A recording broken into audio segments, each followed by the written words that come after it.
All right, welcome to it, the Plan B After Show podcast, web exclusive. Pow!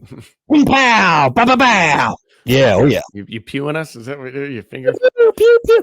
You know, it's like one of our shower thoughts not terribly long ago. Before finger guns, what did people do? Yeah. What are you doing? Or before guns, what was that's it? what it was. Yeah. Before guns were invented, were finger guns a thing? I don't think. Knife. Oh, finger lances. Finger shank. Yeah. Finger sword. All right, let's get social with what's trending today, January 8th, 2024. It's World Typing Day. Do they still teach that in school? Better be a class. I guarantee. Yeah, they're not teaching cursive for sure. But with cursive, in with typing. I think it's so, it's so crazy. We got both. What's so weird to me, I think it's so interesting. I had a typing class in high school, and I was like, this sucks. We had to do the drills and everything. And the teacher's like, you're all going to have to use something. Mostly, I type every single day of my life. It is wild. And I didn't want to do it at all. I'm like, do the old finger pecking things. I don't remember how many words a minute I could type. What was fast? Like 80 or something? 90? Well, that's really fast. I think high school, we had to get to pass, you had to get 40 or 50 or something. It wasn't a lot. It wasn't a lot, but I did some typing. I think I'm pretty good at typing. Yeah.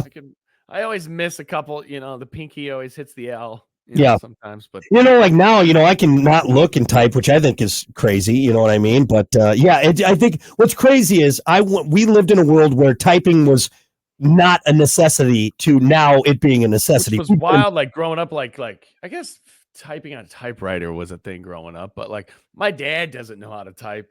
And anytime I'm like helping him with something and he's typing something in, I'm just like, I'm over his shoulder watching. I'm just like, let me do it.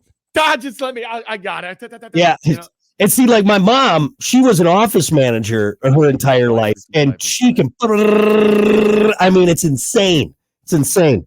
Kiki's fast at typing too. My wife is a fast typer. Smaller fingers, honestly. Yeah. I mean, 18 fingers. I don't know how they do it with the nails, but yeah, you got to do a lot of the you got to hold the hand up, do that finger right there.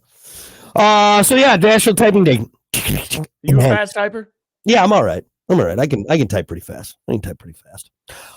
Speaking of typing too, the first computer was patented way back in 1889 on this day. Wow. What kind of fucking computer did you have in 1889? Honestly, you'd be surprised, dude. This is a crazy fact I learned about. This is kind of relatable. Back in like the World War I era, the Germans had they had FaceTime. Yeah, want me to blow your fucking mind? Oh, they didn't. Swear to God, FaceTime, just like we have now on the iPhone. Dude, I'm telling you, you would go to a certain spot like a payphone, you'd put in your quarter, and boom, you could talk FaceTime with somebody at their house, just like we do now. And when they lost the war, it got knocked out, and we bombed it basically, and it didn't become reinvented until. I don't think they had a vision of it, but they didn't actually have it. So I looked up 1930s, or I looked up German.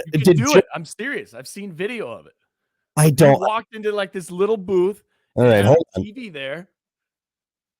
Hold on a sec. Call mom, and boom, she'd show up on the TV, and it was legit too. It wasn't like. Unbelievably, it is as long ago as the 1st of March, 1936, when public video phones were first introduced to the world. Paul von Elsen-Rödenbachen, the minister responsible for mail in Nazi Germany, spoke from the post office in Berlin to the mayor of Leipzig in the town's post office. That's cable communication of a distance over 120 miles. The communication wasn't quite in HD, of course, and the people conversing still had to use a telephone, but they were actually able to be able to hear each other. The camera captured a space of about what? Yes. Blow your effing mind. Dude, I couldn't believe it. I looked it up afterwards. I'm like, are you serious? They had FaceTime in 1936. It was invented. They lost the war, and then it got forgotten about for however many years until they started doing video calls again. Well, there you go. So it was just within the town, 120 miles. Yeah. Everything was connected just like phone lines or whatnot. But Right. yes, you could be at work. It wasn't like what we do with a satellite. It's Wireless. not satellite imagery, which that still doesn't make sense to me. I could FaceTime, or what we're doing right now doesn't make sense to me. All right. I can see you in real time, and it's like that. There's no delay. No delay. That's nuts. Yeah. Weird. But to think about this happening in 1936 is kind of wild. Excuse me, what'd you say? You know what? The video that I watched about it, they were saying that the transmission of video wasn't as bad as you would imagine it being. Well, if it was, Like, it was pretty damn good. if it was all wired in, like if it was all connected within this town, okay, that makes sense. Probably a little delay, but still, though, that's wild, dude. Huh? You blew my mind today. Nice. All right. I'm trying to think if there's anything else trending for today. Now that we had that, that's probably good. Yeah, good enough. All right.